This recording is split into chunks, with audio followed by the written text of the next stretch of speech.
എല്ലാവർക്കും ലതാസ് വേഡിയിലേക്ക് സ്വാഗതം. എൻ്റെ ചാനൽ ഇഷ്ടപ്പെടുകയാണെങ്കിൽ ഒന്ന് സപ്പോർട്ട് ചെയ്യാൻ മടിക്കരുത്. ഇന്ന് ഞാൻ വന്നിട്ടുള്ളത് കോവലിൻ്റെ വള്ളിയുടെ സെയിൽ വീഡിയോ ആയിട്ടാണ് കേട്ടോ. നമ്മൾ വർഷക്കാലം ആയാൽ നല്ല മഴയൊക്കെ ആയിട്ട് തുടങ്ങിയാൽ ഈ കോവലിൻ്റെ വള്ളികളൊക്കെ നമ്മൾ പ്രൂൺ ചെയ്ത് കൊടുക്കും.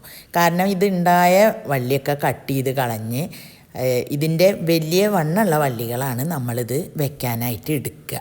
അത് നമ്മൾ വേറെ അവിടെ വെട്ടി വയ്ക്കും, ആവശ്യക്കാർക്കുണ്ടെങ്കിൽ കൊടുക്കും, അല്ലാതെ നമ്മൾ വീട്ടിൽ പല സ്ഥലത്തായിട്ട് വയ്ക്കും. ഇത് ഞാനിപ്പോൾ എൻ്റെ വീട്ടിൽ നിന്ന് പറിച്ച കോവയ്ക്കാണ് കേട്ടോ. എൻ്റെ വീഡിയോസ് കാണുന്ന കൂട്ടുകാർക്കൊക്കെ അറിയാം, ഞാൻ ഇതിൻ്റെ മുന്നേ കോവയ്ക്കയുടെ മെഴുക്ക് പുരട്ടി അതുപോലെ കോവയ്ക്കയുടെ കൊണ്ടാട്ടം എല്ലാം ഉണ്ടാക്കിയിട്ട് ഞാൻ ഇട്ടിട്ടുണ്ടായിരുന്നു.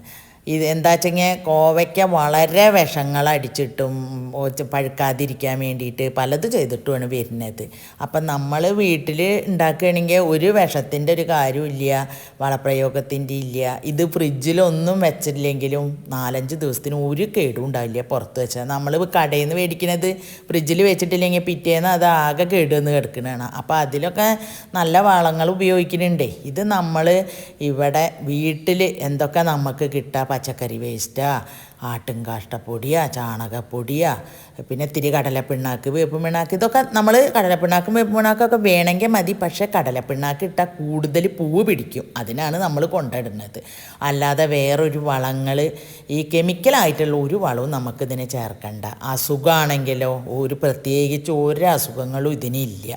എന്താ വേണ്ടെങ്കിൽ ഇങ്ങനെ നമ്മളിത് വളർത്തുമ്പോൾ വല്ലാതെ വെള്ളക്കെട്ടുള്ള സ്ഥലത്ത് ഇത് നിർത്തരുത്. പിന്നെ നല്ല പന്തൽ വേണം. എനിക്കിപ്പോൾ ഇവിടെ പന്തൽ നല്ലതില്ല. ഒരു ആട്ടിൻകൂടിൻ്റെ മുകളിലുള്ള ഒരു ടെറസിൻ്റെ മതിലുമല അപ്പോൾ ഇത് കിടക്കുന്നത്. അത് വലിയ ബുദ്ധിമുട്ട്. അതിൻ്റെ അടിയിലൊക്കെ വല്ല ജന്തുക്കൾ വന്നിരുന്നാലും നമുക്കറിയില്ല. ഇനി ഞങ്ങൾ ഇതിനൊരു പന്തൽ റെഡിയാക്കാൻ പോവുകയാണ് കേട്ടോ. കാരണം മുന്നതിന് നല്ല പന്തലുണ്ടായിരുന്നു. ഈ സ്ഥലത്താണ്, ഇത് നമ്മുടെ ആട്ടിൻകൂടിൻ്റെ മീതഭാഗമാണ്. അപ്പോൾ അവിടുത്തെ മതിലുമലാണ് ഞങ്ങൾ ഇത് എടുത്ത് വെച്ചിട്ടുള്ളത്. ഇങ്ങനെ കിടന്ന ഇതിൽ അങ്ങനെ ഉണ്ടാവില്ല. ഇത് എത്ര ഉണ്ട് പടർന്ന് പോണ്. ആ പടർന്ന് കമ്പും ജില്ല ആയാലാണ് നിറച്ച് നമുക്ക് കായ കിട്ടുക. ആദ്യം അതിനുണ്ടായിരുന്നത് ഒരു കഴുങ്ങിൻ്റെ പന്തലായിരുന്നു കേട്ടോ. അതൊക്കെ ഇപ്പോൾ നല്ല 2-3-4 കൊല്ലമായി നല്ല മഴയും വെയിലും ഒക്കെ കൊണ്ടൊക്കെ ദ്രുമിച്ചു പോയി.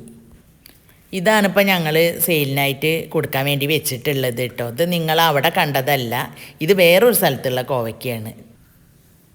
ഇതിപ്പോൾ പ്രൂൺ ചെയ്തു കണ്ടില്ലേ, അപ്പോഴേക്കും തന്നെ വേറെ വള്ളികളൊക്കെ വന്ന് തുടങ്ങി കേട്ടോ. ഈ വള്ളിയാണ് ഞാനിപ്പോൾ വെട്ടിയിട്ട് ഞങ്ങൾ സെയിലിന് നിങ്ങൾക്കെല്ലാവർക്കും തരാൻ പോണത്. ഇത് നല്ല മൂത്ത കമ്പുകളാണ് കേട്ടോ. അതുകൊണ്ടാണിത് വെട്ടിയപ്പോഴേക്കും തന്നെ ഞാൻ പറഞ്ഞില്ലേ, തളിരൊക്കെ വള്ളി വലിച്ചു തുടങ്ങി ഇതിൽ. ഇത് വെച്ച് കഴിഞ്ഞാൽ നിങ്ങൾക്ക് 3 മാസം ആകുമ്പോഴേക്കും നന്നായിട്ട് കായ പിടിക്കും. പിന്നെ ഇത് ഞാനിവിടെ എങ്ങനെയാണ് വെക്കണമെങ്കിൽ ഇതിൻ്റെ 5 കട്ടിങ്സ് ഓരോ തടത്തിലെടുത്തിട്ടാണ് ഞാൻ വെക്കുന്നത്. നമ്മൾ വെക്കുമ്പോൾ ഇത്തിരി ആട്ടിൻ കാഷ്ടവും ചാണകപ്പൊടിയും കടലപ്പിണ്ണാക്കും വേപ്പും പിണ്ണാക്കും ഇത്തിരി എല്ലുപൊടി ഉണ്ടെങ്കിലും ചേർക്കാം നമ്മൾ വെക്കുമ്പോൾ. പിന്നെ ഒരു എല്ലുപൊടി ഒന്നും അതിന് ഇട്ട് കൊടുക്കണ്ട. അതൊക്കെ ചേർത്ത് നമ്മളാണ്ട് വെച്ചാൽ ഇത് വേഗം തന്നെ ഉണ്ടായിക്കോളും. പിന്നെ പന്തലിൻ്റെ കാര്യമാണ്. നല്ല പന്തലുണ്ടെങ്കിൽ ഇത് വള്ളി വീശി പോയാൽ ഇത് മാല പോലെ അങ്ങനെ ഉണ്ടായിക്കോളും. ഒരു കീടബാധ ഇതിനില്ല എന്നുള്ളതാണ് ഏറ്റവും വലിയൊരിത്.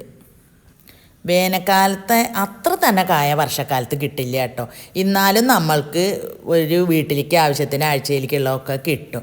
പിന്നെ അതുകൊണ്ടാണ് നമ്മളിത് വർഷക്കാലത്ത് പ്രൂൺ ചെയ്ത് കൊടുക്കുന്നത്. പിന്നെ സൂര്യപ്രകാശമൊക്കെ നന്നായിട്ട് ഇഷ്ടപ്പെടുന്ന ഒരു ചെടിയാണ് ഇത്. ഇനി അടുത്തൊരു വീഡിയോയിൽ കാണാം കേട്ടോ.